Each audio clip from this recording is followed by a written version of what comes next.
Friends, welcome to சுவை சமையல். இந்த வீடியோவில் நம்ம பார்க்க போகிறது மரவள்ளி கிழங்குல வடை எப்படி பண்ணுறதுன்னு பார்க்கலாம். யூஸ்வலாகவே நம்ம மரவள்ளி கிழங்குனா நார்மலாக வேக வச்சு தானே சாப்பிடுவோம். ஒரு வாட்டி இந்த மாதிரி டிஃப்ரெண்ட்டாக ட்ரை பண்ணி பாருங்கள், உங்களுக்கும் அந்த டேஸ்ட் ரொம்ப பிடிக்கும்.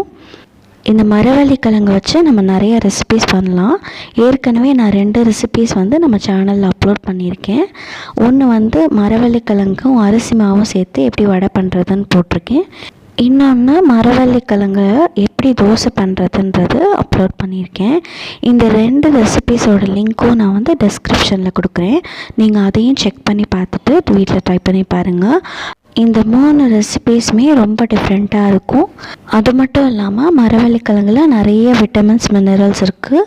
இதில் நிறைய ஃபைபர் கண்டென்ட் இருக்குது. ரொம்பவே ஹெல்த்தியாக இருக்கும்.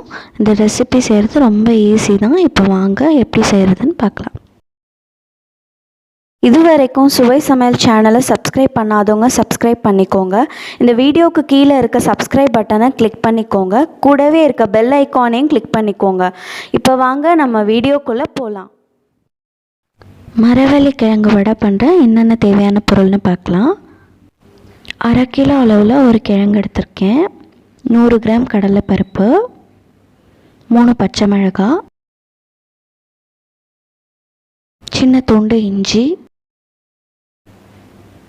ஒரு 4 பல் பூண்டு, கருவேப்பிலை. இந்த கடலைப்பருப்பை ஒரு 3/4 மணி நேரம் நம்ம ஊற வச்சு எடுத்துக்கலாம். அப்போ தான் நமக்கு வடை நல்லா சாஃப்டாக கிடைக்கும். கிழங்கை நான் நல்லா தோல் சீவி இந்த மாதிரி குட்டி குட்டி பீசஸாக எடுத்திருக்கேன். இதை இப்போ நம்ம மிக்ஸி ஜாரில் எடுத்துக்கலாம். இது கூடவே இஞ்சி, 4 பல் பூண்டு எல்லாத்தையும் சேர்த்து நல்லா அரைச்சி எடுத்துக்கலாம். நல்லா மைய அரைச்சிக்கோங்க. தண்ணியெல்லாம் ஊற்ற தேவையில்லை. கிழங்குல உள்ள ஈரமே அது கரெக்டாக இருக்கும். இப்போ நம்ம பச்சை மிளகாய் எடுத்து இதில் ஆட் பண்ணிடலாம். நம்ம ஊற வச்சுருந்த கடலைப்பருப்பையும் சேர்த்துக்கலாம். இது எல்லாத்தையும் சேர்த்து நல்லா அரைச்சி எடுத்துக்கோங்க. கடலைப்பருப்பு நல்லா மைய அரையணும்னு தேவையில்லை. அதனால தான் நம்ம கடைசியாக போட்டோம். கிழங்கு தான் நமக்கு மைய அரையணும். கடலைப்பருப்பு கொஞ்சம் பருப்பாக இருந்தால் தான் நமக்கு வடை நல்லா கிறிஸ்பியாகவும் நல்லா டேஸ்ட்டாகவும் இருக்கும். ஒரு கடாயில் ஃப்ரை பண்ணுற அளவுக்கு தேவையான எண்ணெய் எடுத்துக்கோங்க. எண்ணெய் நல்லா காயட்டும். அதுக்குள்ளே நம்ம இந்த இன்க்ரீடியன்ட்ஸ்லாம் போட்டு மிக்ஸ் பண்ணி வச்சிடலாம். இது காயறதுக்குள்ளே ஒரு மிக்சிங் பவுலில் நம்ம அரைச்சி வச்ச பேஸ்ட் எடுத்துக்கோங்க.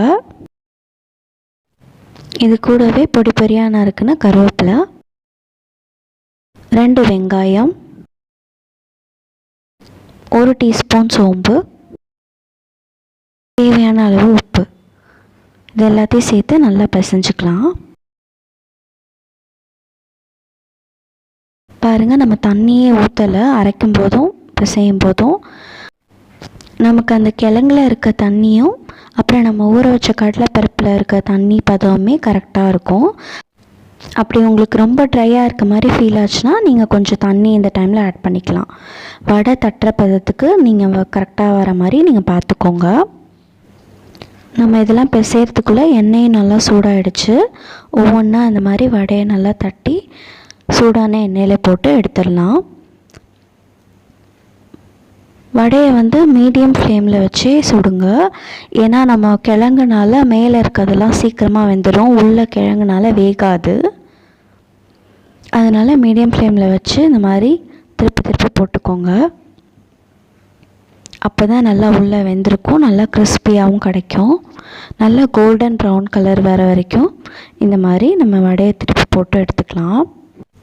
யூஸ்வலாக நம்ம வேக வச்சு சாப்பிட்றது இல்லாமல் இந்த மாதிரி டிஃப்ரெண்ட்டாக வடை பண்ணி சாப்பிட்டோம்னா ரொம்பவே டிஃப்ரெண்ட் டேஸ்ட்டாக இருக்கும். இது நம்ம டீ போடுற டைமில் இந்த வடையை நம்ம சுட்டுடலாம். அவ்வளோ ஈஸியாக இருக்கும். நீங்களும் வீட்டில் ட்ரை பண்ணி பாருங்கள். ஈவினிங் ஸ்நாக்ஸாக உங்கள் குழந்தைங்களுக்கு செஞ்சு கொடுங்க. நல்லா வடை கோல்டன் ப்ரௌன் கலரில் வந்தோடனே எடுத்துடலாம். பாருங்கள், நமக்கு மரவள்ளி கிழங்கு வடை எவ்வளோ சூப்பராக வந்திருக்குன்ட்டு. நல்லா கிறிஸ்பியாக இருக்கும், டேஸ்ட்டாக இருக்கும்.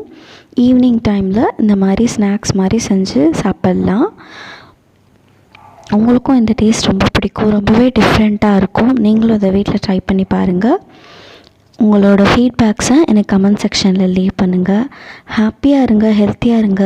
இந்த வீடியோ உங்களுக்கு பிடிச்சிருந்தா லைக் பண்ணுங்கள், ஷேர் பண்ணுங்கள் உங்கள் ஃப்ரெண்ட்ஸ்க்கு, கமெண்ட் பண்ணுங்கள். மறக்காமல் சுவை சமையலுக்கு சப்ஸ்கிரைப் பண்ணுங்கள்.